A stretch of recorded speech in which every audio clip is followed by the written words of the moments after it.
Olá, muito boa tarde para você que nos assiste pela TV Câmara Campinas. Começa agora no plenário da Câmara Municipal a 26ª audiência pública. O tema de hoje são as medidas para o combate do Aedes aegypti, chikungunya, febre amarela e doenças venéreas em Campinas. Por se tratar de uma audiência pública, se você quer participar com alguma sugestão ou questionamento, é só entrar no site da Câmara, que é o campinas.sp.leg.br. No canto direito você encontra um banner e pode encaminhar a sua pergunta. Quem vai presidir o encontro hoje é o vereador Paulo Galtério. Boa tarde, senhoras e senhores presentes, telespectadores da TV Câmara que nos assistem nesse momento, funcionários da TV Câmara que trabalham nesse programa. Eu quero dar início a esse debate público na Câmara Municipal de Campinas, da qual eu sou presidente da Comissão de Saúde, e que hoje a gente pediu informações da Prefeitura Municipal de Campinas acerca da existência de estudos para implementação de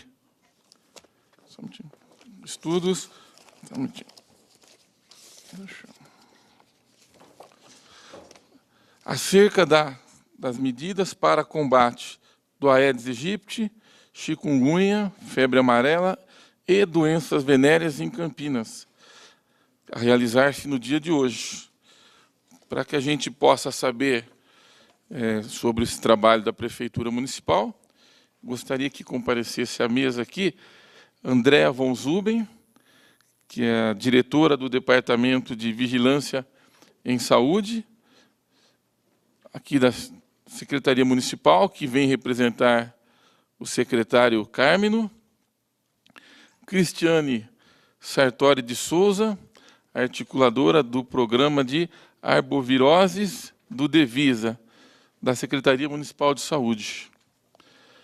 Valéria Correia de Almeida, médica infectologista da Devisa, Secretaria Municipal de Saúde. Lembrando também, presença aqui de Ana Maria Maganha, assessora do vereador Marcos Bernardelli, Valdir dos Santos, assessor do Jorge da Farmácia, e Luiz Carlos Rossini, vereador. Vereador Rossini, se for ficar por aqui e quiser acompanhar na mesa, o senhor está convidado a subir aqui e ficar do meu lado. Então, tá ok. Então, ficamos honrados com a sua presença. Bem, é de conhecimento de toda a sociedade e de toda a imprensa que, com o início do calor e das chuvas, com as altas temperaturas, aumenta os problemas de saúde com essas, se é que a gente pode assim chamar, viroses. E eu queria saber aqui, primeiro da Andréa, eu queria que você, se for o caso, fizesse uma breve apresentação de sua pessoa, dizer que, em nome da Câmara, você é muito bem-vindo aqui.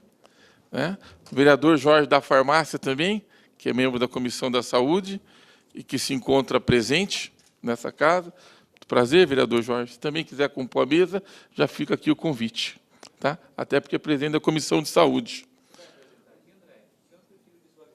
Tá? Que vai ajudar nós a compor a mesa. Então, André, aqui alguns minutos para você, para que você possa expor o seu trabalho, e se você ficou de passar um vídeo para nós, você tem a liberdade de fazer o que for preciso. Queria agradecer à Câmara Municipal de Campinas, na figura do vereador Paulo Galtério. Eu cumprimento os outros vereadores aqui presentes. Queria dizer que, em nome do Dr. Cármino, nosso secretário de Saúde, a gente vai fazer uma breve apresentação sobre o que nos foi pedido, que foi as medidas para combate do Aedes aegypti, doenças sexualmente transmissíveis. Bom, entre as doenças transmitidas pelo Aedes aegypti sexualmente transmissíveis que são de notificação compulsória, ou seja, que tem que ser informado ao Sistema de Vigilância em Saúde toda vez que elas aparecem, estão dengue, zika, chikungunya, febre amarela, sífilis, AIDS e HIV. As doenças transmitidas pelo Aedes aegypti, entre elas dengue, zika e chikungunya, são as arboviroses, que é o nome utilizado por serem doenças virais transmitidas por mosquitos, todas elas transmitidas pelo Aedes aegypti. Quais são os sintomas dessas doenças? A dengue, ela dá febre, dor de cabeça, dor nos olhos, dor no corpo e fraqueza. Zika vírus, também transmitido pelo Aedes, febre baixa ou ausente, manchas vermelhas e coceira, dor nas articulações e olhos vermelhos. E a chikungunya, que é considerada a mais grave entre essas três, Zika vírus também muito grave para gestante, mas chikungunya para pessoas não gestantes, dá febre alta de início súbito, inflamação e dor intensa nas articulações. Chikungunya. Na fase aguda, pode ter estas manifestações clínicas, algumas bolhas no corpo, bastante dores articulares, inchaço nas articulações, uma doença bastante grave.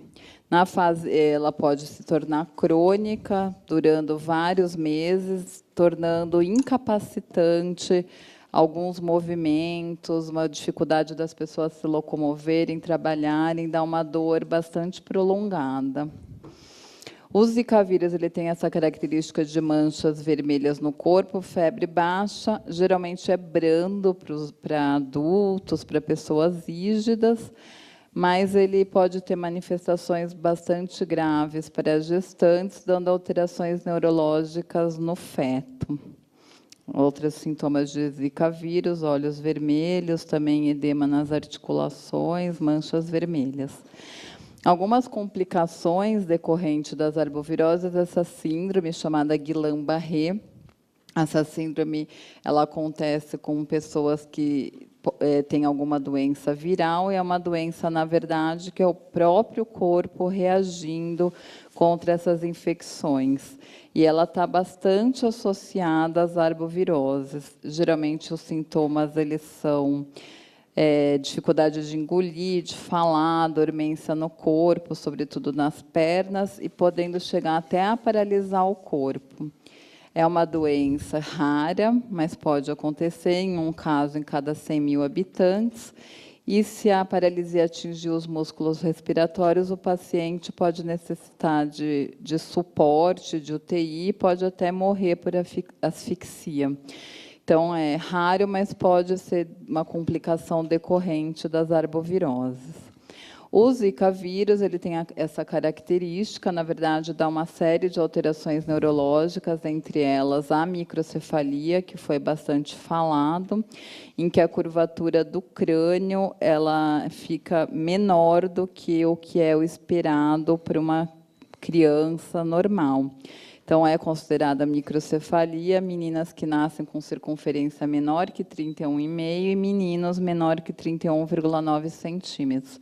Uma doença extremamente grave, porque ela pode, dependendo do tamanho, né, desse crânio e do comprometimento neurológico, ela pode trazer manifestações para a vida toda dessa criança, que vai ter que ser acompanhada por uma equipe multiprofissional de saúde. Pode haver problemas inúmeros, desde capacidade cognitiva, de andar, de falar, uma série de problemas, também doença causada pela presença do Zika vírus, transmitida pelo Aedes aegypti na gestação. Aqui são alguns exemplos de crianças que nasceram, né, com circunferência de crânio menor que o esperado. Bom, para a prevenção desse rol de doenças, todas elas têm o mesmo tipo de prevenção. Primeiro, a gente tem que ser muito ágil na detecção desses casos, né? Rapidamente começar as medidas de suporte, de hidratação e todo o tratamento das manifestações clínicas. A vigilância precisa conhecer rapidamente os casos, porque a gente precisa intervir rapidamente no controle do mosquito. Todas elas têm o mesmo controle, é comum, que é o controle do vetor. como é que se faz controle do vetor? Na verdade, é impedindo que esse vetor, ou seja, o mosquito Aedes aegypti, nasça. Como a gente impede que esse mosquito nasça? Não deixando água limpa e parada disponível. Embora ano após ano a gente fale dessa prevenção, a gente continua vendo que tem problemas. A população continua com bastante dificuldade, esquece um pouco. Essas são algumas fotos reais de baldes no quintal, garrafas viradas para cima, quando chove vão acumular água, caixa d'água aberta, piscina de criança. Todas essas fotos fazem parte das nossas vistorias e a gente vê que ano após ano, embora fale-se muito disso, isso ainda acontece. Agora que a gente está com calor intenso e chuvas, há toda uma tendência de que esses criadouros, que a gente chama, que ficaram acumulados, que ficaram nos quintais sem cobertura, acumulem água e possa mosquita colocar o ovo virar larva, a larva virar ninfa, a larva virar pupa, a pupa virar adulto. E, consequentemente, a gente ter novamente bastante mosquito, tendo vírus, esse mosquito pica o vírus e vai começar novamente uma epidemia. A gente tem que tomar bastante cuidado quanto a isso. A prefeitura tem se mobilizado bastante no controle do Aedes aegypti. A gente tem um comitê do qual fazem parte muitas secretarias dentro do município.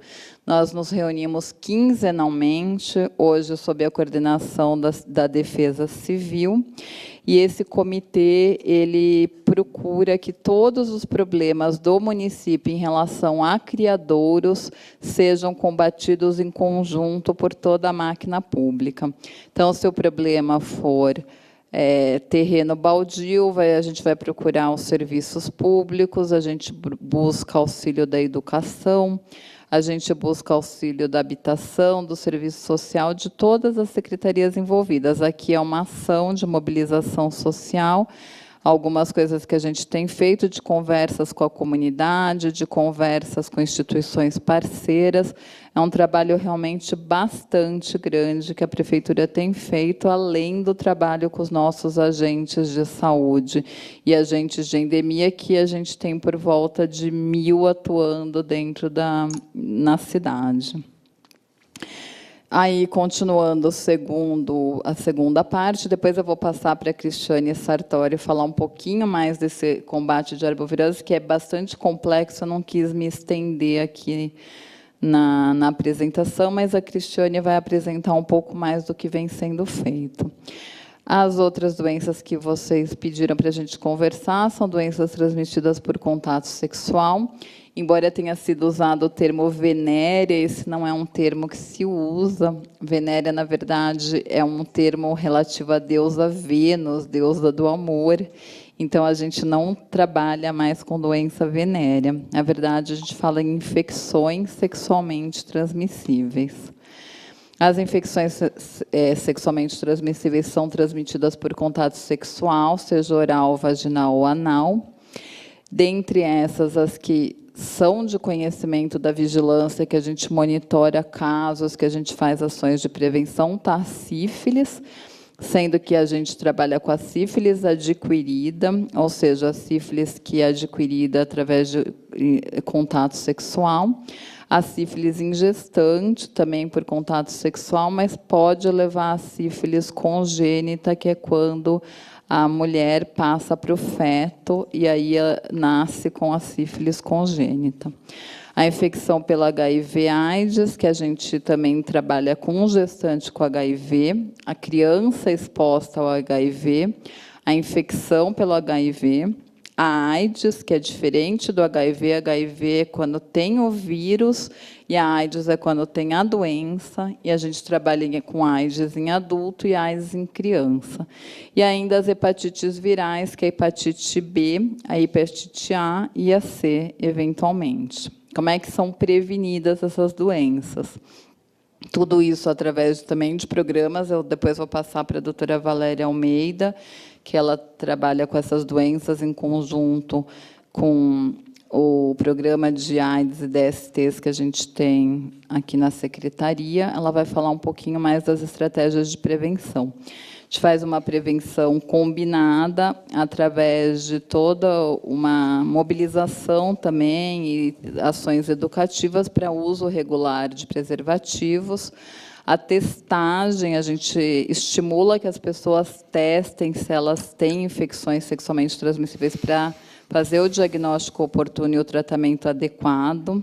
Trabalha com vacina para hepatite B e HPV, também para a prevenção dessas doenças. Trabalhamos com profilaxia após exposição a HIV. Quando a pessoa tem algum tipo de comportamento de risco, ela pode ter acesso a essa profilaxia após exposição para não adquirir o vírus. Trabalhamos com redução de danos, que é um trabalho que, se a pessoa realmente ela se expõe a risco, a gente trabalha reduzindo o dano. Por exemplo, quando a pessoa usa drogas injetáveis, que tem, a gente disponibiliza seringa, a Valéria vai falar um pouquinho mais depois. Trabalhamos com o gerenciamento de vulnerabilidades, ou seja, existem alguns segmentos da população mais vulneráveis com maior risco, a gente trabalha também. E também trabalhamos com a supressão da replicação viral, que é o tratamento antirretroviral, no qual o Brasil e o município de Campinas são pioneiros e realmente fazem um trabalho, a gente aqui faz um trabalho bastante bom nesse tratamento. Aqui é uma mandala que a gente usa, né, para fazer, que são todas essas estratégias que são usadas para prevenção combinada.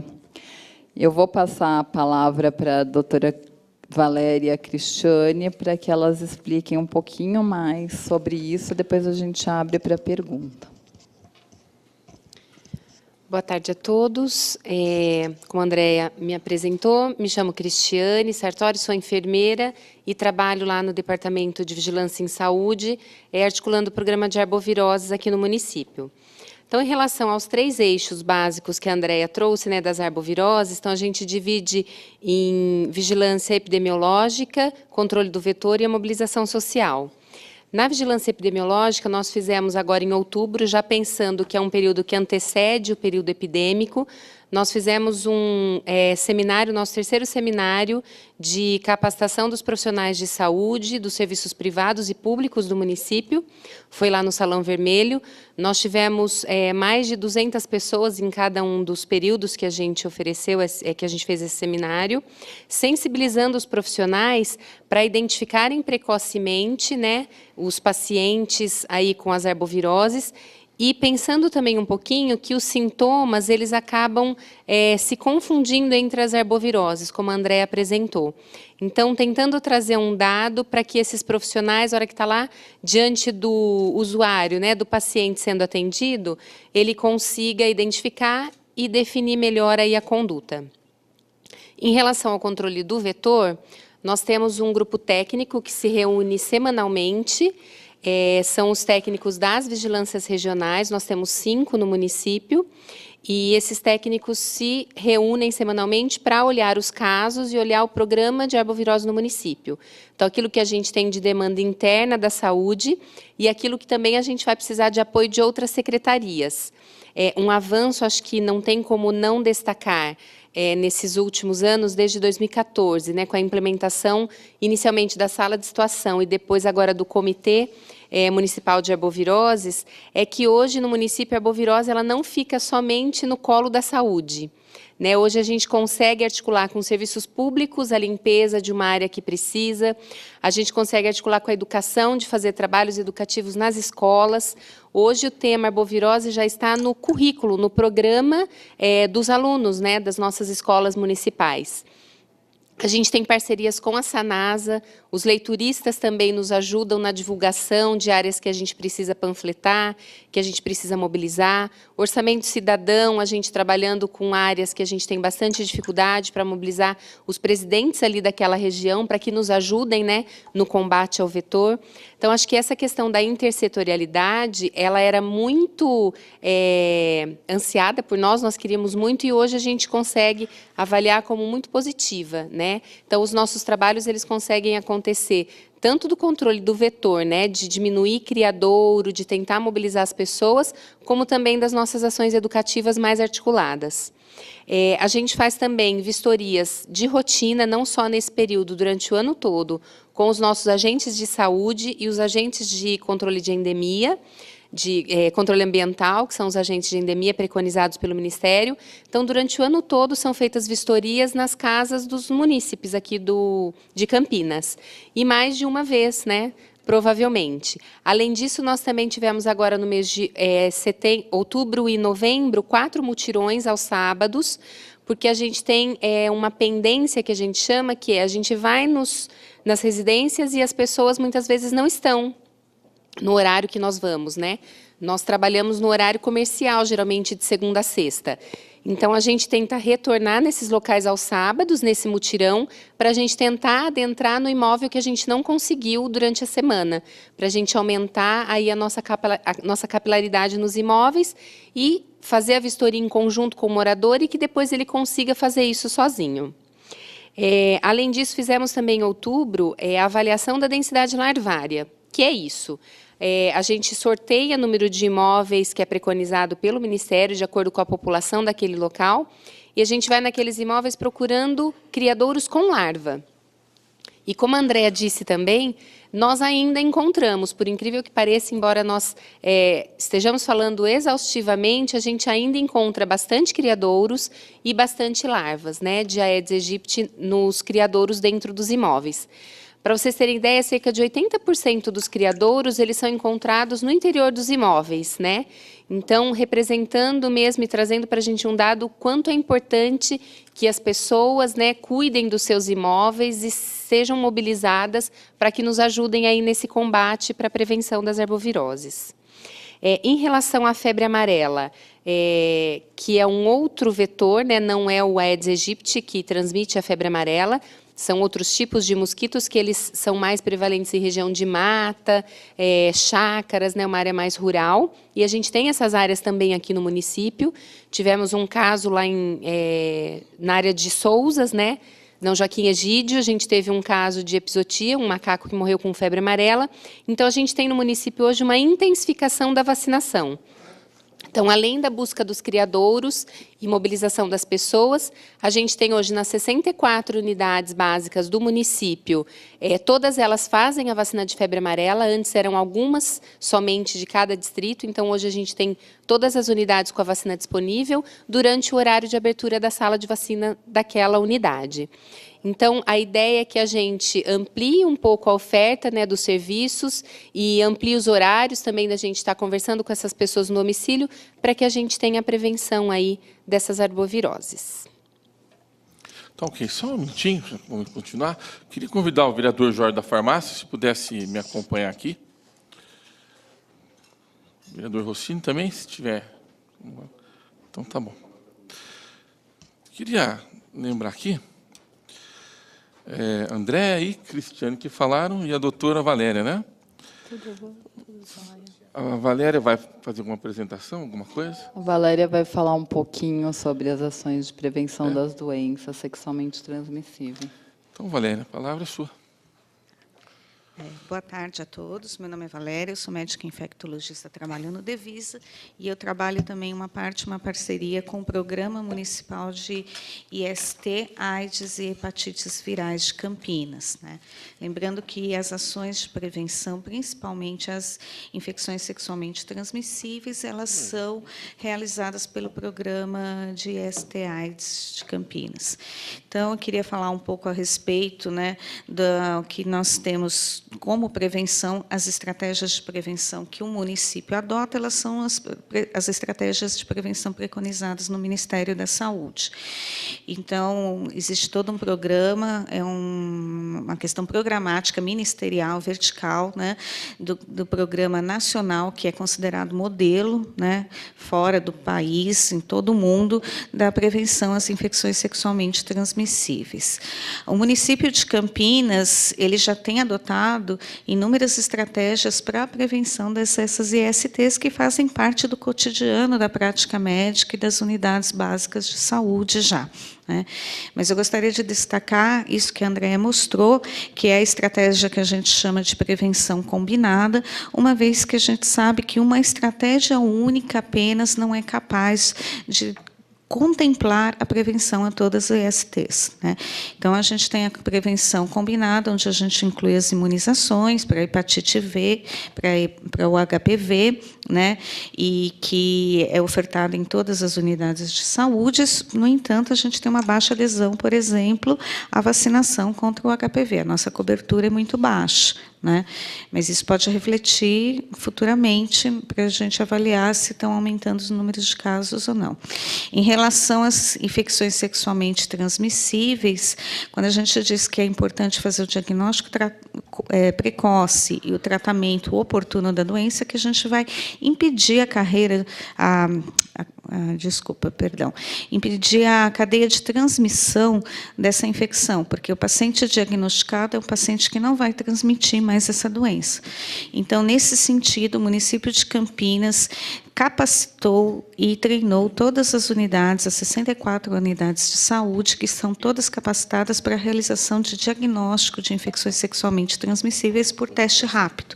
Então, o teste rápido está implantado em toda a rede de Campinas, terminou a implantação esse ano. Todas as unidades, as pessoas podem fazer testes rápidos para HIV, sífilis, hepatite B e hepatite C, que é uma estratégia de prevenção, você diagnosticar precocemente. Além disso, seguindo as diretrizes do Ministério, nós temos a profilaxia pós-exposição, são as pessoas que se entram em contato com HIV, elas podem usar medicamento para não adquirir infecção. E agora, no mês de dezembro, o município de Campinas vai fazer parte da rede de PrEP, que é a profilaxia pré-exposição a HIV, que é a última estratégia que foi adotada pelo Ministério da Saúde entre as estratégias de prevenção combinada à infecção pelo HIV. Gostaria de chamar a atenção que o município de Campinas tem vivido, nos últimos 2 anos, um aumento do número de casos de sífilis congênita. Isso não é uma exclusividade do município, o Brasil inteiro tem vivido uma epidemia dessa doença, da sífilis adquirida, e inúmeras estratégias foram feitas nesses 2 anos para tentar diminuir o avanço dessa doença, e, em especial, o nascimento de crianças com diagnóstico de sífilis. Todas as unidades do município realizam o pré-natal e fazem testagem durante o pré-natal, e o município de Campinas incluiu mais 2 testagens para sífilis durante o pré-natal, sendo que o obrigatório preconizado pelo Ministério são de apenas 2. E nós, o município, fazemos 4 testagens. Além disso, toda a rede de saúde é capacitada periodicamente para o diagnóstico e tratamento correto da doença sífilis, para evitar a transmissão da mãe para o feto. Eu acho que é mais isso que eu tinha a falar, e eu estou aqui à disposição para esclarecer qualquer dúvida que possa ocorrer. Tá, ok. Vereador Jorge, se quiser falar alguma coisa, se apresentar, tem a palavra. Cumprimentar o presidente aqui da Comissão de Saúde, o nobre vereador Paulo Galtério, cumprimentar a Andréia, a Cristiane, a Valéria pela presença, o público que nos assiste pela TV, o público aqui presente. Eu tenho alguns questionamentos, sim, Valéria, em relação a esses testes rápidos que você disse que a gente tem teste para hepatite A, B e C. Não. B e C só. A? B e C só. B e C? Então, nós temos teste para B e C. Esses testes para a B existe a vacina. A C não existe ainda a vacina, porém tem um tratamento. Eu queria saber se esse tratamento está disponível na rede municipal e como que funciona se for diagnosticado positivo. A hepatite C é uma doença que ela é transmitida principalmente pelo contato com sangue contaminado, ou com materiais que não tenham sido adequadamente descartados. Raramente a transmissão sexual, mas já houve relatos em literatura de alguns casos por transmissão sexual. Tá? A hepatite C, quando uma pessoa adquire hepatite C, 80%, quando a pessoa entra em contato com o vírus, 80% dessas pessoas se tornam portadoras crônicas do vírus da hepatite C, e ao longo do tempo essa infecção crônica pode evoluir para uma cirrose ou um hepatocarcinoma, que é um câncer do fígado. Nós temos disponíveis os testes rápidos para hepatite C nas unidades de saúde. Ele é um teste, primeiramente, de triagem, dando positivo, é feita uma sorologia que confirma ou não se a pessoa se infectou com vírus. Aí, tendo isso ocorrido, ela é encaminhada para o ambulatório de hepatites virais do município de Campinas, que funciona no Complexo Hospitalar Prefeito Edivaldo Orsi. É uma unidade da prefeitura, mas está instalado no espaço físico do Complexo Hospitalar Edivaldo Orsi, onde é feito todo o acompanhamento e tratamento dessa pessoa com hepatite C.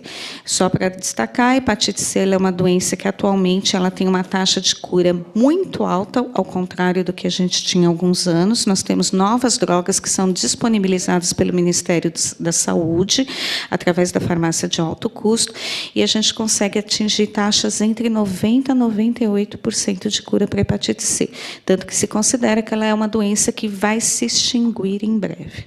Bom, em relação ainda a esses medicamentos que você disse aí,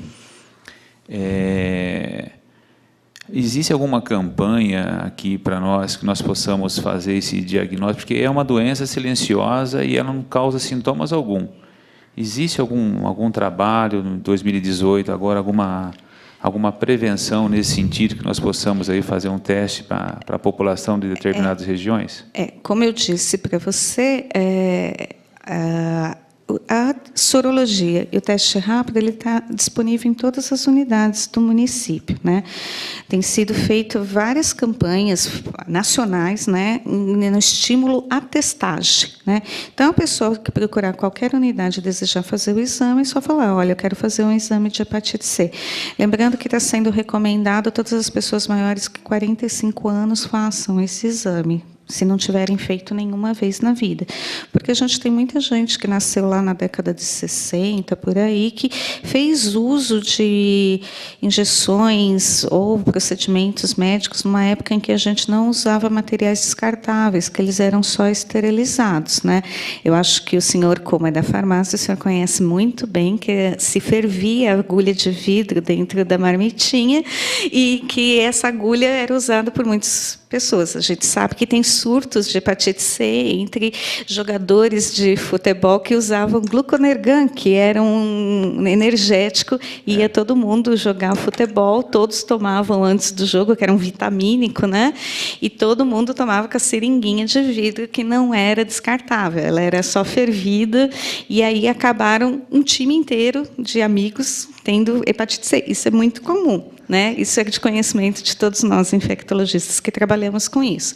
Então, assim, é uma recomendação que todas as pessoas acima de 45 anos que não tenham feito esse exame, que façam. Tem disponível na rede, tem teste rápido, tem sorologia. Tem uma campanha do Conselho Federal de Medicina no Brasil recomendando todos os médicos a realizarem testagem pelo menos uma vez na vida para todas as ISTs, não apenas para a hepatite C, né? Julho é o mês de luta, do dia de luta contra as hepatites virais, né? Sim. Então, eu acho que julho é uma boa oportunidade de fazer um planejamento para que lá se faça um evento tipo o Fique Sabendo, que o Fique Sabendo é um programa do Estado para fazer diagnóstico de HIV, né? Mas é uma proposta que poderia se ter. Se tendo o insumo, que são os testes para fazer, tem para onde encaminhar. E tem tratamento e tem cura. Realmente, eu lembro dessa época, você foi bem, né? Você até entregou a minha idade, que eu sou bem antes de 86, naquela época de farmácia, e eu cansei de ir na casa das pessoas, pegava a bicicletinha, levava amarradinho, e aplicava em um, já usava o próprio fogareiro ali, já utilizava em outro, e assim ia correndo, fazendo o meu percurso. Era comum. Isso era comum, hoje realmente era muito comum. Mas às vezes eu fico questionando assim, porque a gente sempre faz algumas campanhas assim de teste de glicemia, aferição de pressão, no Parque Portugal. Não seria interessante se a gente conseguisse também colocar um teste rápido de hepatite C nesses eventos que a gente faz? Sem dúvida, mas lembrando que ele não é um teste diagnóstico, ele não é confirmatório, tá? Sim, ele é um só, exame de triagem. É só uma triagem, né? Ele é só uma triagem. É lógico que pode ajudar. A gente já teve, no programa de AIDS, a gente fazia uma época lá na praça, no centro, no 1º de dezembro, a testagem de HIV em loco, né? Se houver logística, tudo isso, eu acho que é válido sempre. Eu sempre digo que todas as pessoas devem testar uma vez na vida, ainda mais para hepatite C, que como é uma doença silenciosa. E muitas pessoas tiveram esse tipo de contato, às vezes no dentista, fez uma cirurgia, lá na década de 70, né? A gente não tinha sorologia, tem que lembrar disso. Ela é uma doença... A gente está num momento muito bom da hepatite C, né? Porque a gente está vendo uma doença que surgiu e ela vai desaparecer no mesmo século. Então, a gente tem que diagnosticar as pessoas e tratarem para realmente a gente acabar com a hepatite C.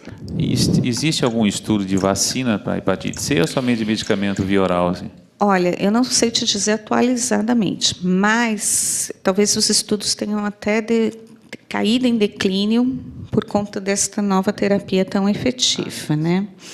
Porque já tinham feito e nunca conseguiram nenhuma vacina, né?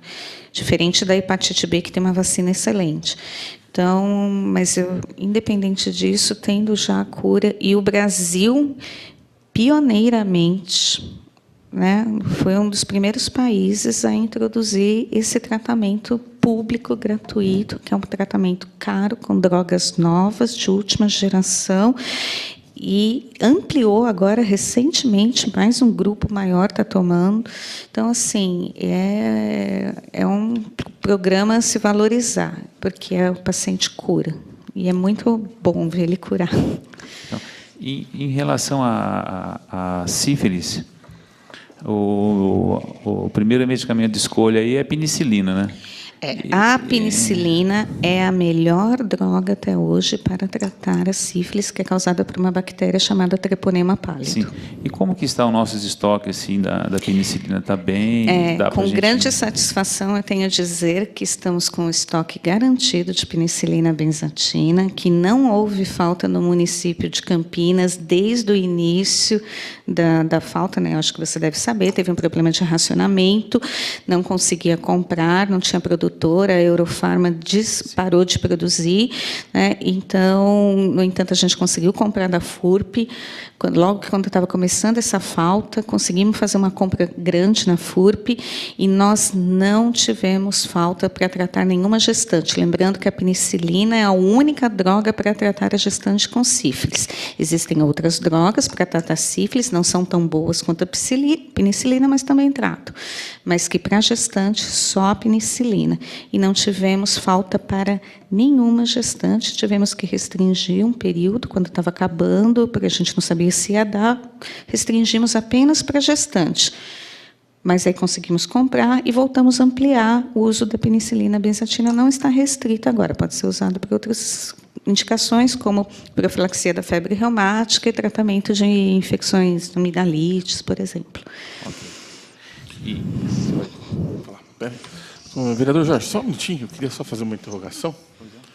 Valéria, a minha dúvida é o seguinte: a gente percebe, através da Secretaria de Saúde de Campinas, que a gente tem esse problema com a febre amarela, que normalmente é localizado, e que havia até uma resistência em proceder à vacinação, por causa que, segundo dados, o número de pessoas, não me lembro se 60 mil pessoas, a vacina causa um óbito. Isso procede ou não?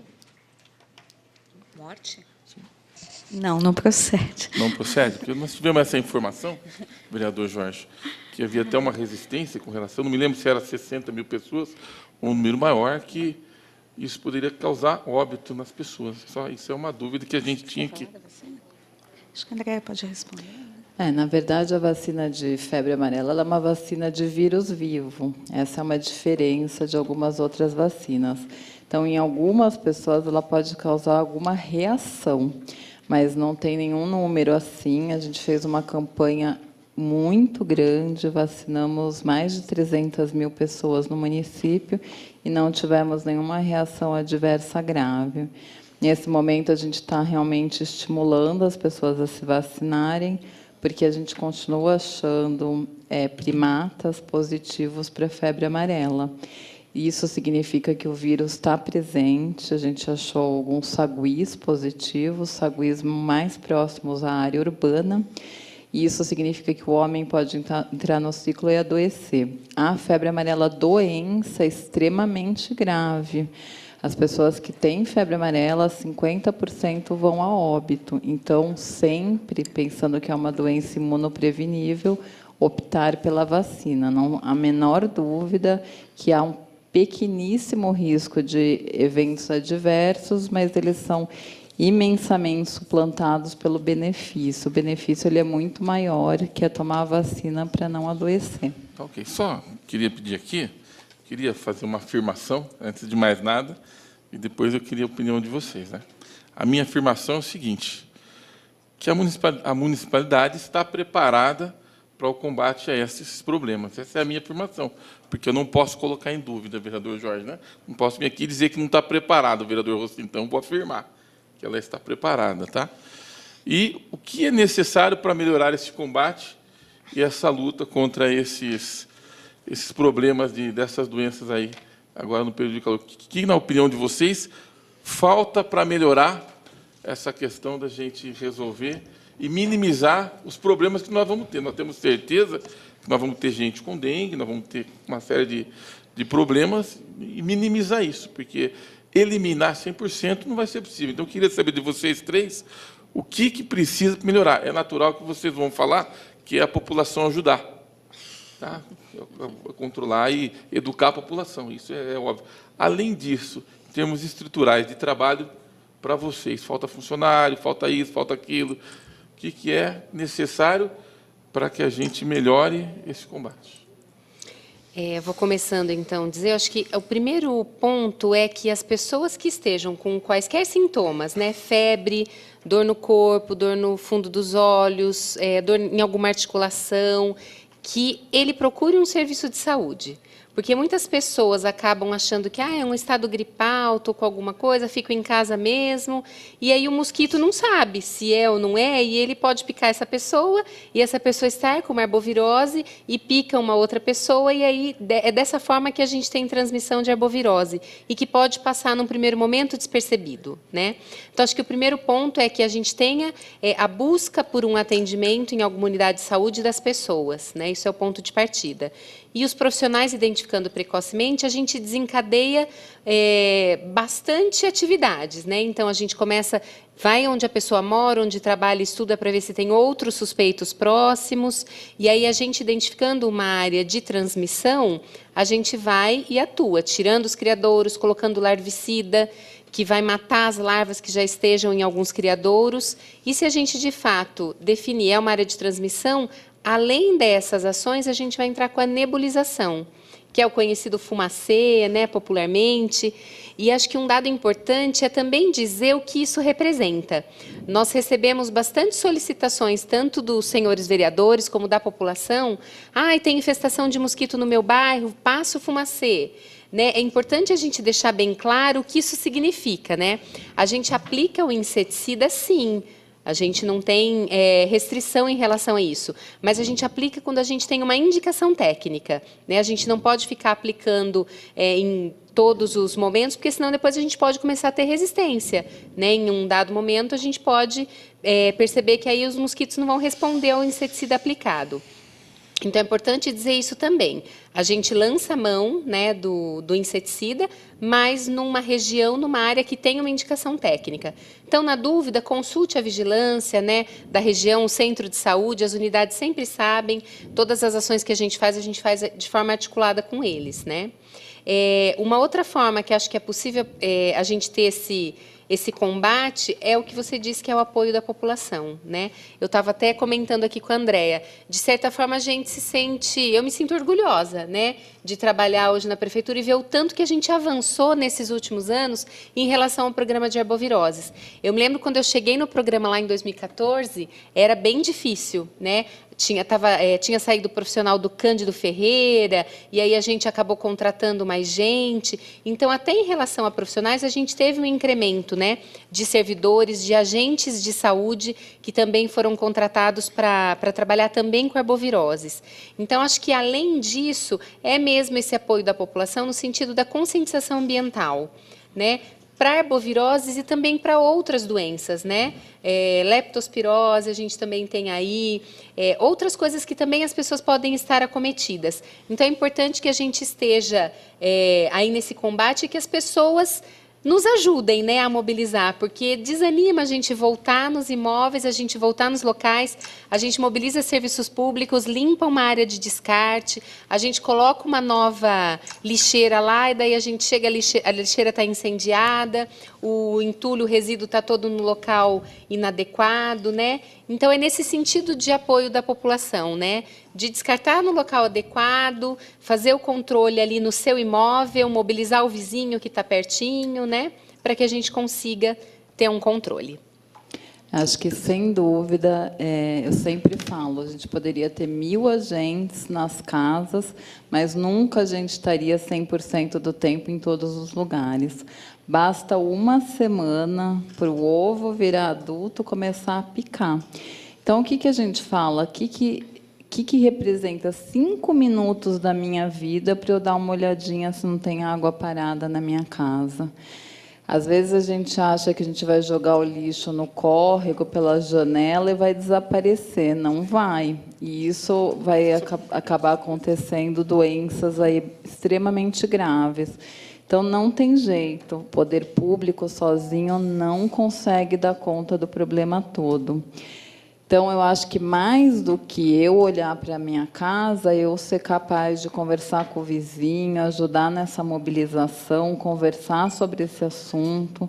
Se a gente não tivesse criadoras, a gente não tinha mosquito, não tinha essas doenças. Vamos lembrar agora que não é mais dengue, a gente está falando de chikungunya, que é uma doença incapacitante, que pode ficar 2 anos as pessoas com dor. Zika vírus, que fez nascer uma geração de crianças comprometidas neurologicamente. A gente não pode brincar com esse mosquito. E eu também concordo com a Cris, a gente está realmente preparado enquanto poder público, a gente é bastante ágil, mas a gente não vai dar conta com 100% de certeza sem a colaboração da população. Ok. Posso acrescentar? Sim. Aproveitando que o senhor citou, mas que eu acho importante que, você vê, a imunização da febre amarela depende da unidade básica de saúde, né? O diagnóstico de infecções sexualmente transmissíveis da unidade básica de saúde, né? O agente de saúde, depende. Quando a Cristiane fala, você tem algum sintoma, procure a unidade básica de saúde. E o senhor citou a questão de falta de funcionário. Eu acho que o importante é que as unidades básicas de saúde estejam fortalecidas e completas com seus quadros funcionais, para que também possamos contribuir para que isso não piore. Aqui, a minha pergunta agora, e qualquer um de vocês puder responder, vereador Jorge, é assim: nós temos um limite para a dosagem de vacina de febre amarela para a cidade de Campinas hoje? Ou tem, independente do número de pessoas, possibilidade? E o que a gente queria saber aqui, eu, vereador Jorge, vereador Rossini, por exemplo, o que nós precisamos fazer? Eu tenho o padre da minha paróquia, que tem uma comunidade, e eu gostaria que aquela comunidade fosse vacinada de febre amarela. A gente avisa, em determinado dia nós vamos estar lá. Isso é possível? Ou até o pastor da igreja, isso é possível ou não? Na verdade, a gente está com muita vacina de febre amarela. Para vocês terem uma ideia, a gente recebeu do Estado 400 mil doses e a gente teve, numa campanha que a gente fez recente, 32 mil pessoas vacinadas. a população campineira parou de buscar a vacina. Isso para a gente... Mas a interrogação é essa que eu estou dizendo.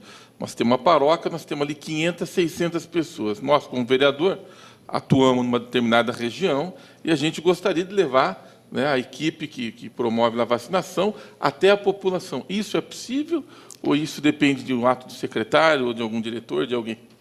Não, na verdade, a gente pode conversar sobre isso. As vacinas estão disponíveis nas 64 unidades, as pessoas podem procurar. Para a gente fazer isso, eu preciso depois saber o endereço, onde é, para ver se há logística. Como a Valéria falou, quem faz a vacina são as pessoas da unidade básica. Às vezes, você ter que deslocar um funcionário não é tão fácil, às vezes, você tem que deixar de fazer outras atividades. Possível é, mas precisa ser conversado. Outra interrogação também, que se for de conhecimento de vocês, aí vocês respondem, se não for também, não é desmérito falar nenhum, que não é, né? Essa operação Catatreco, vocês têm conhecimento de como está funcionando, qual secretaria que está responsável, porque isso é importante, porque às vezes a pessoa tem as coisas lá, vereador Rossini, em casa, e não tem como tirar. E a gente vê a população, nós que somos vereadores aqui, a população, vereador Jorge, ela sempre vem até a gente e pergunta quando que vai ter o Catatreco. E a gente até fica sem dar uma resposta, porque a gente não sabe. Isso, se vocês, porventura, tiverem conhecimento, sim, como é que fica isso? Isso secretaria... seria assim, uma forma também de combater sim, essas doenças. Sim. Como eu disse, a gente está bem ligado a outras secretarias, né? O Catatreco hoje ele é de responsabilidade da Secretaria de Serviços Públicos, né? E a gente até indica algumas áreas nesse comitê que eu disse, municipal de arbovirose, a André também apresentou, que ele acontece quinzenalmente. Nós levamos as áreas que a gente identifica, que as nossas equipes trabalharam, que a população solicita, e a gente intensifica a passagem do Catatreco. Mas tem também disponibilizado no site da prefeitura, não é, embora não seja a nossa secretaria, mas é onde a gente acaba entrando para ver o cronograma de bairros e de dias e horários que vai passar, né? Agora, se é suficiente, insuficiente, como está, isso eu não saberia te dizer. Quem teria esse cronograma? No site da prefeitura, nos serviços públicos, tem lá o cronograma de onde os bairros e os dias da semana que ele passa, a frequência. Nas ARs, né, nas administrações regionais, também, os ARs eles disponibilizam para as pessoas ali do entorno quando vai ser passado o Catatreco, que tem também uma parceria com as administrações regionais. Assim, outra interrogação também, vou passar para o vereador Rossini, foi só pegar o microfone. Se vocês podem informar quais as áreas da cidade de Campinas mais propensas a esses problemas, se tem mais periferia, não sei, e se vocês têm estatísticas de números de sífilis, de AIDS em Campinas nos últimos anos, DST, alguma coisa que vocês pudessem informar melhor a gente aqui. Em relação à região de Campinas, basta ser morador do município, a gente tem risco de ser picado por um mosquito contaminado. Nessa epidemia, nesse ano, né, que a gente teve epidemiológico, a região norte da cidade foi a região que a gente teve maior número de casos, né, positivos de dengue e chikungunya. Os nossos 4 casos que a gente tem, ele está espalhado no município todo. Então, não tem, se a gente afirmar uma região, a gente pode estar errando, né? Então, o cuidado ele deve ser feito mesmo, deve ser realizado por todos os campineiros em quaisquer regiões aqui do município. A segunda pergunta em relação aos dados de dengue, né? Agora, no ano de 2017, nós tivemos 118 casos positivos, de Zika, 49, que eles são do ano passado e desse ano, não só desse ano, e de chikungunya são 14 casos. 10 casos são importados, são pessoas que moram em Campinas, são residentes de Campinas, mas eles ficaram doentes, né? Pegaram a doença, o local provável da infecção foi em outro local que não Campinas. E 4 casos autóctones, que são moradores de Campinas e contraíram a doença aqui no município. Está ok.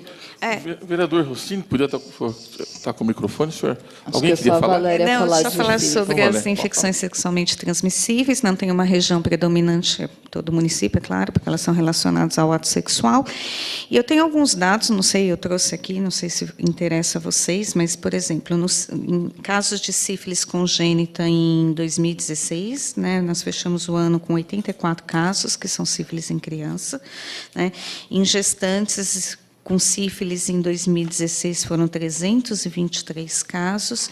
E sífilis adquirida, que é aquela sífilis no adulto, né, homem ou mulher não gestante, foram 1.390 casos no ano de 2016. Em relação aos casos notificados de AIDS, a gente tem um total acumulado desde o início da epidemia, que foi em 1982, de 7.571 casos de AIDS, da doença. Tá? Só para vocês terem uma ideia. Vereador Rossini, se o senhor quiser fazer alguma interrogação. Em primeiro, cumprimentar o vereador Paulo Galtério, presidente da Comissão de Saúde, vereador Jorge da Farmácia, até por trazer aqui essa discussão, né? As doutoras Andréia, Cristiane, Valéria. Eu acho que é uma oportunidade que a gente tem que aproveitar, até porque nós estamos sendo televisionados, tem muita gente assistindo esse bate-papo aqui. E como a gente quer chegar nas pessoas, levar as informações para quem precisa mudar comportamento, né? Porque o poder público tem feito a sua parte, mas se o cidadão não fizer a dela, como foi dito aqui, semana que vem nós estamos de novo aí com risco de contaminação.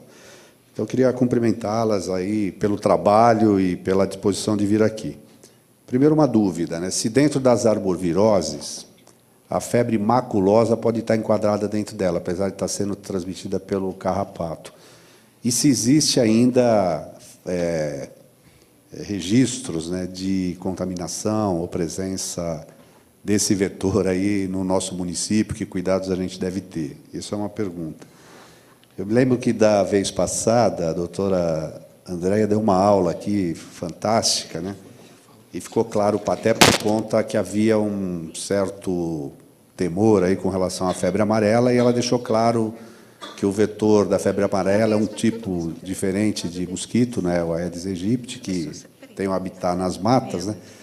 Mas com essa decisão de vacinar todo mundo contra a febre amarela, tendo alguma mudança com relação ao tipo de vetor? Por exemplo, o Aedes, se picar uma pessoa que tem a febre amarela, se ele se torna também transmissor, né?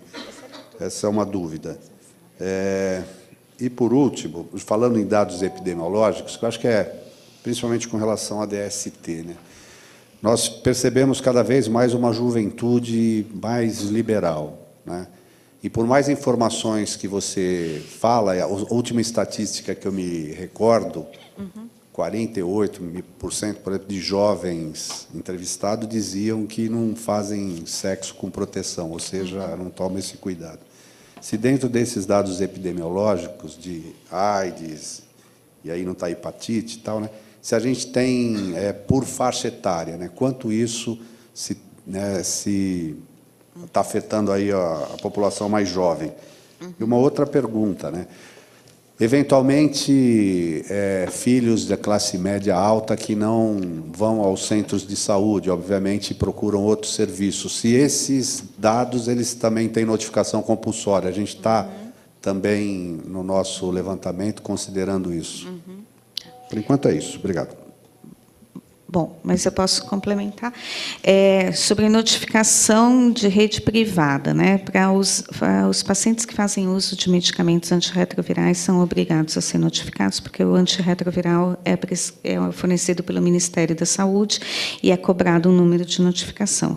Então, esses fazem parte da notificação. Sobre o comportamento dos jovens em relação ao não uso do preservativo, né? A gente não tem esses dados no município, né, mas eu vi recentemente um estudo que foi feito pela USP, que chama Mosaico 2.0, que apenas 30% das pessoas usavam preservativo frequentemente. que era a pergunta, né? Então, para adquirir uma IST, basta você ter uma relação sexual uma única vez, sem preservativo. Se você tiver com uma pessoa que tem IST, você acaba adquirindo. Isso tem sido discutido muito em diversos fóruns, porque a gente tem percebido que os jovens têm uma percepção do risco muito diminuída. Eles acham que ter relação sexual sem preservativo não vai pegar nada, não vai pegar nenhuma doença. Tem várias hipóteses para isso. Umas é que eles não conviveram, não viram que foi a AIDS na década de 80. Né, onde muitas pessoas faleceram de AIDS, doentes mesmo, e era uma doença que assustava muito. Né. Outra hipótese é que a doença agora ela tem um tratamento, porque, afinal, a AIDS é a doença que mais assusta. Né. Ninguém fica muito preocupado em pegar HPV, pelo jeito. Né. O estudo saiu anteontem, 54% dos brasileiros são infectados pelo HPV. Né? Então, ninguém está muito preocupado com HPV, mas com HIV ainda as pessoas se preocupavam um pouco mais. Né? E do HPV, as pessoas têm uma adesão muito baixa para a vacina também. Né? A HPV tem uma faixa etária limítrofe, né? Até quantos anos? O que, a vacina? É, a vacina. A vacina, atualmente, a gente está fazendo até 23, né? Ah, isso. É? Menino e menina, pode ser, ou só menina? Meninos e meninas, a 23 é temporariamente, né, André? Já parou? Porque o Ministério ele tinha liberado até 23 anos, então, na verdade, é até 14 anos. Por que essa faixa etária? Porque é a faixa etária que melhor responde. Tá? Tomou mais velha vacina, pode nem produzir anticorpo na quantidade suficiente. Né? E ainda sobre faixa etária de HIV, né, que o senhor me perguntou, no Brasil, a gente tem percebido que os casos de infecção pelo HIV têm sido em adultos jovens na faixa etária dos 20 aos 29 anos. Isso não tem se refletido, por enquanto, em Campinas, até os dados do ano passado. Tá? Então, porque os dados que a gente tem de boletim é compilado do ano passado, a gente está para sair o boletim agora no final desse ano. Mas em Campinas a gente não tem observado. Mas, no geral, no Brasil, a gente tem observado muitos jovens se infectando com HIV, a faixa dos 20 aos 29. Sobre a febre maculosa ela não é uma arbovirose, porque ela não é uma doença transmitida por vírus, mas por bactéria Rickettsia rickettsii. Campineiros devem se preocupar. Ela é uma doença que a região de Campinas tem as maiores incidências do Brasil. Campinas, Pedreira, Valinhos, toda essa região. Então, muito cuidado ao adentrar uma área com carrapato, sempre adentrando uma área, se até 15 dias depois houver manifestação de febre, relatar ao médico para que faça o tratamento precoce e adequado com antibiótico. É importantíssimo esse relato, porque a doença ela é muito parecida com outras, com dengue, com gripe, com várias outras. Então, a única forma do médico pensar em febre maculosa é o relato de área com presença de carrapato. Febre maculosa é muito grave, a letalidade também é maior de 50%. Então, de cada 10 que contraem, mais de 5 pessoas morrem. Então, muito importante a prevenção. Sobre a febre amarela, o que mudou, né, do ano passado, do começo do ano para cá? No começo do ano, a gente só tinha caso em macacos bugios, que são macacos que ficam no interior das matas, de Souza e Joaquim Egídio. Então, a pessoa precisava adentrar a área de mata para se contaminar, se infectar.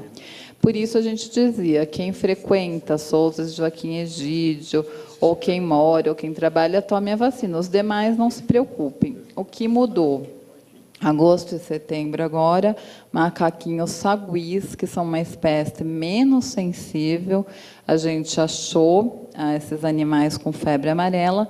O sagui ele não tem um comportamento territorialista de ficar dentro da mata, ele vem procurar o ser humano à procura de comida.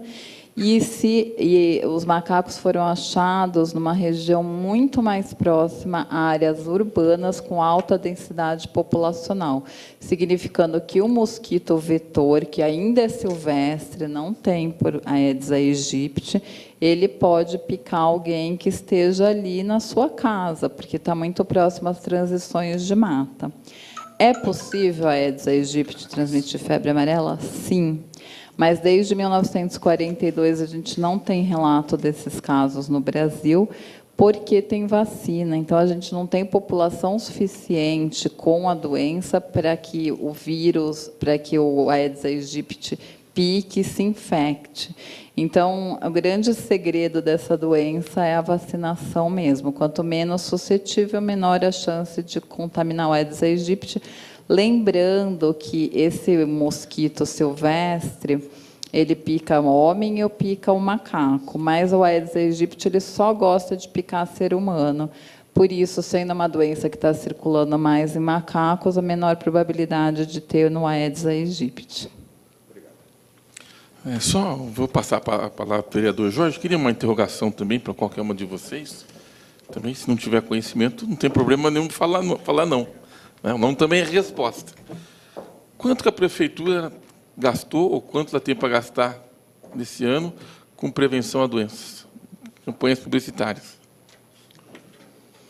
Não consigo dar essa resposta. Por isso que eu disse que, é muito, se não tiver também, não tem obrigação de saber, né? Mas seria importante, porque eu vou fazer essa interrogação aqui via Câmara, né, para saber quanto ela gasta com prevenção.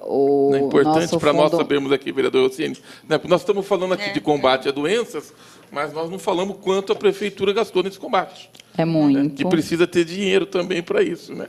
Pro próprio Nosso Fundo Municipal de Saúde, o diretor Reinaldo, ele é capaz, doutor Carmino também, de responder. Eu também poderia, se eu tivesse me atentado a essa pergunta, mas de cabeça não tem problema. não Por isso sei. que eu perguntei, porque eu já solicitei aqui que fosse feito por escrito. A resposta pode vir, eu posso passar a informação depois aqui. Certo, eu posso passar. Discriminando também, né? Quanto vai para a arbovirose e quanto vai para a infecção sexualmente transmissível. Vereador Jorge. Não, tem só algumas dúvidas aqui em relação ao HPV. O HPV, se eu não me engano, acho que é 4 doses que tem que ser tomado, né? Não, 2. 2 doses. E eu acho que a maioria das pessoas tomam a primeira e depois não voltam para tomar a segunda. Eu queria só que depois você falasse alguma coisa em relação a isso e uma outra em relação à piscina. A gente tem muito, vereador, a gente tem muitas reclamações de piscinas abandonadas, que não conseguem entrar aí na casa das pessoas. Eu queria saber se há a possibilidade da gente chegar, quando a gente chegar nessa casa com piscina, ele não puder entrar, se tem como ele utilizar um drone, alguma coisa que possa sobrevoar e realmente constatar esse tipo de problema. Eu queria só completar a pergunta do vereador Jorge. Qual a recomendação que vocês recebem nessas questões quando você chega e não consegue entrar? Vocês usam poder de polícia para abrir, pede autorização judicial? O que faz necessário? Ou é necessidade da gente fazer uma lei aqui que possa garantir o trabalho de vocês? Bom, primeira pergunta da piscina, uma pergunta muito importante para a gente esclarecer. A Aedes aegypti não gosta da piscina. É bastante raro a gente achar larva em piscina. André, mesmo que quando esteja esverdeada, aquela coloração, então isso não... Essa aí... Não achamos larva. Ela é esverdeada, mal cuidada, não tem problema. Qual que é o problema da piscina? Quando ela está vazia e fica aquele pouquinho de água no fundo. Esse é o problema. Então, essa água... Lembra que a gente fala que o Aedes gosta de água limpa e parada? Então, essa tem muita matéria orgânica, o Aedes não consegue sobreviver. Então, as pessoas falam, meu Deus, meu vizinho tem uma piscina que ele não cuida, e a gente recebe, assim... muitos 156 sobre isso, não é um problema, a gente faz análise de todas as larvas que a gente encontra na nossa unidade de vigilância de zoonoses, realmente não acha Aedes aegypti. A gente já tem legislação que permite a nossa entrada nas casas, a gente trabalha, inclusive, com um chaveiro que abre a casa, adentra, faz o que precisa e sai. A gente já tem legislação que nos ampare para multar e a gente usa, assim, o poder de polícia. A gente evita, a gente sempre dá várias chances ao morador antes de fazer isso. Mas, no caso que é um morador prejudicando uma coletividade, não é justo com a coletividade, aí a gente usa, sim, o poder de polícia. Sobre HPV... Sobre HPV, a vacina, atualmente são recomendadas 2 doses, vários estudos mostraram que 2 doses são efetivas, a vacina é quadrivalente, talvez por isso que tenha confundido. E a questão da não adesão à segunda dose é uma coisa que a gente vê não só para a vacina de HPV, mas também para a de hepatite B, quando era feita nessa idade. A gente está vacinando adolescente ou pré-adolescente, né? Então, a gente tem uma dificuldade muito grande de adesão à vacina, né? É uma coisa um pouco cultural, né? As mães estão acostumadas a levar o filhinho até 2 anos para tomar todo aquele monte de vacina e largou mão, acabam até esquecendo, não dão muito valor a isso. Então, tem a questão disso, que é uma faixa etária que a gente tem, historicamente, uma dificuldade em adesão à vacinação, assim como adesão até ir ao centro de saúde, diversas coisas. Uma única dose não protege, mas não é uma dose perdida, né? Se você pode tomar a segunda dose passado 2 anos, 3 anos depois. E a outra questão é que, infelizmente, a gente teve um evento na campanha de vacinação que associaram a efeitos colaterais graves e que não foi comprovado, na verdade, não tinha relação com a vacinação em si, né? Tinha relação com o aspecto coletivo de vacinar adolescentes, meninas jovens, né? Que acabou levando muitas pessoas não a aderirem à vacinação de HPV nesta faixa etária, que a gente está tendo uma cobertura muito baixa, que é muito ruim, porque é uma vacina muito boa, né? Ela previne contra 2 tipos de vírus que causam câncer de colo de útero e 2 que causam as verrugas genitais, e está muito abaixo. E, além disso, tem a falsa ideia ainda, que eu espero que se desapareça, de que vacinou vai iniciar a atividade sexual. Não, isso não existe. A vacina, um dia essa pessoa vai ter atividade sexual, não é porque vacinou agora. Ela pode ter daqui 10 anos, ela já vai estar protegida agora. Por que agora? Porque é a faixa etária onde tem a maior produção de anticorpo, tem a melhor resposta vacinal. Quem vacina nessa idade produz muito mais anticorpo do que quem vacina com 20 anos. É a recomendação atual da Organização Mundial de Saúde, uma dose da proteção para toda a vida. Tá, ok. Bem, vereadores, senhores presentes, eu vou passar a palavra ao vereador Jorge, vereador Rossini, se quiser fazer as considerações finais, e nós vamos dar por satisfeito pelo conteúdo que vocês nos trouxeram aqui, que muitas vezes a gente pensa, vereador Jorge, que talvez não seja importante trazer vocês aqui, mas nós sabemos que a presença do secretário não foi possível, mas é natural que vocês, representando-os, talvez, tenham até mais conhecimento de fato do que ele realmente, porque ele tem mais responsabilidades do que vocês, né?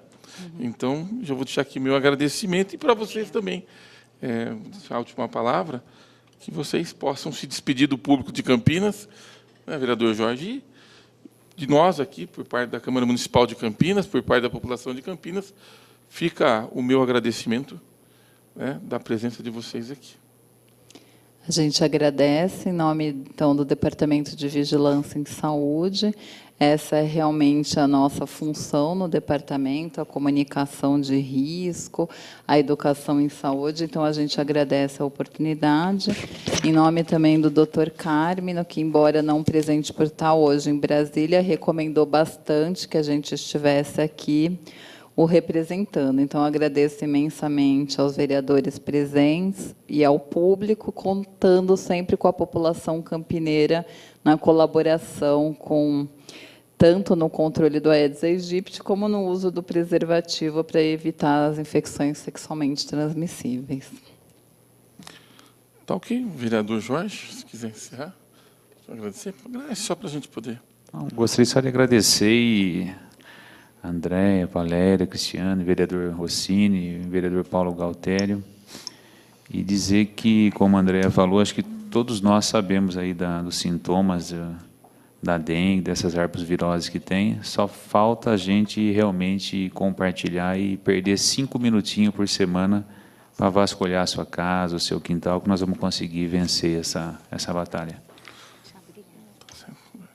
Então, tendo visto aqui, o trabalho que a gente se propôs a fazer nesse debate, e para o qual a gente queria mostrar para Campinas como estava sendo realizado, porque muitas das vezes, eu até falei com elas, vereadores, eu acho que se apresentaram aqui hoje, que, de repente, tem um grande trabalho sendo feito, mas as pessoas não sabem disso, né? E a gente percebe isso porque nós tivemos só 118 casos esse ano, né?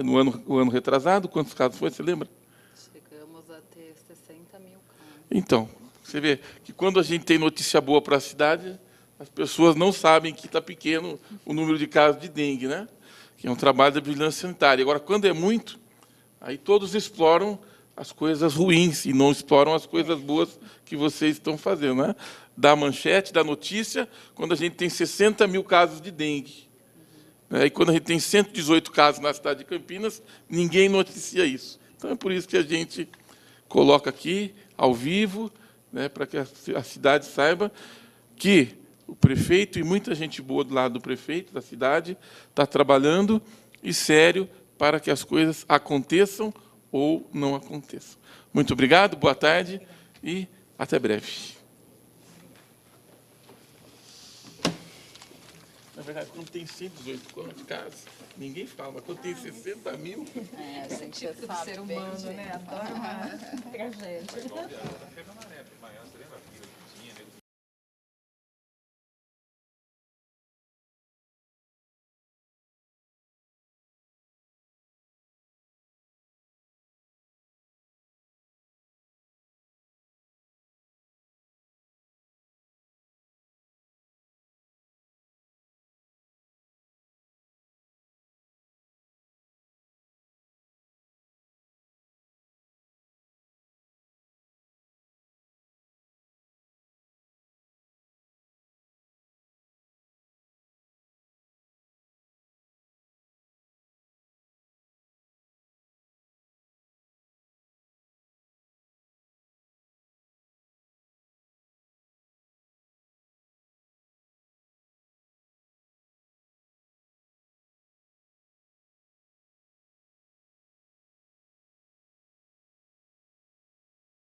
Então, encerramos agora a 26ª audiência pública. Eu estou aqui com o vereador Paulo Galtério, que presidiu a audiência e também é presidente da Comissão Permanente de Política Social e Saúde aqui na Câmara. Vereador, gostaria que o senhor fizesse um balanço dessa reunião, falando da importância também da presença da comissão e também uma coisa que o senhor citou agora no final, é que nós temos poucos casos de dengue e o verão está chegando para continuar com esse índice baixo aí. Qual é a ideia? Sim, a primeira resposta que nós tivemos aqui e que eu fiz questão de exaltar, é que nós recebemos a informação que durante este ano nós tivemos apenas 118 casos de dengue. E em outros anos nós tivemos quase 60 mil casos, 20 mil, 30 mil casos e ninguém anunciou. Então o objetivo dessa reunião hoje é mostrar que a municipalidade está trabalhando, as pessoas que trabalham para o município têm feito um combate e que esse combate está havendo o resultado, né? Então, nós queríamos mostrar aqui o resultado. Eu até fiz aqui uma afirmação dizendo que eu imagino com certeza que a prefeitura esteja preparada para o combate a essas doenças. E eu fiz uma pergunta para as pessoas aqui, o que precisaria para melhorar? Porque nós temos que entender que numa guerra nós precisamos estar preparados. Então, eu tenho certeza que a municipalidade está preparada para essa guerra, que com certeza nós vamos ter pessoas com problemas, mas minimizar esses problemas. Então, esse é o primeiro ponto positivo da gente saber como anda o combate a essas doenças na cidade de Campinas, que na verdade não deixa de ser uma guerra, né? Porque por essas doenças nós temos muitas pessoas feridas, né? Então a gente faz essa semelhança para que a gente possa trazer para a cidade informações de como estão acontecendo as coisas aqui. Inclusive, esse questionamento à prefeitura, o senhor vai fazer por meio de um requerimento ou por parte da comissão? Sim, vou fazer um questionamento aqui da prefeitura, quanto nós estamos gastando com publicidade. Porque eu não tenho essa informação, as pessoas que vieram aqui representando o secretário também não têm essa informação, e o que a gente pode perceber é que o número de casos de sífilis aqui hoje, que foi passado, são aproximadamente 300 casos em gestantes, 1.300 casos em adultos e 86 casos em crianças, que está subindo o número de casos de sífilis, e eu não tenho visto nenhuma campanha com relação a essa questão da sífilis, nem a nível federal, a nível estadual e a nível municipal. Então é preciso nós alertarmos, em primeiro lugar, as autoridades, e em segundo lugar, a população, através de campanha, do problema de saúde que está acontecendo. Então, eu já vou providenciar esse requerimento para saber quanto se gasta com campanha de prevenção. Prevenção é a solução, tanto no sífilis quanto dengue, chikungunya, né, vereador? Sim, melhor gastar a prevenção que com a doença efetiva. Então, importante sim esse debate de hoje, é um debate que a gente conseguiu chegar no objetivo, que é mostrar para a cidade que a coisa realmente está acontecendo. Muito obrigada, parabéns pela iniciativa. Obrigado a vocês e obrigado aqui a todos os funcionários da TV Câmara por esse trabalho que realiza para nós, vereadores, e para a cidade de Campinas, que justifica a nossa TV. Muito obrigado. Tchau. E para você de casa que chegou agora e não conseguiu acompanhar por completo a audiência pública, depois ela fica disponível no YouTube. É o youtube.com/TV Câmara Campinas. Boa tarde. TV Câmara Campinas.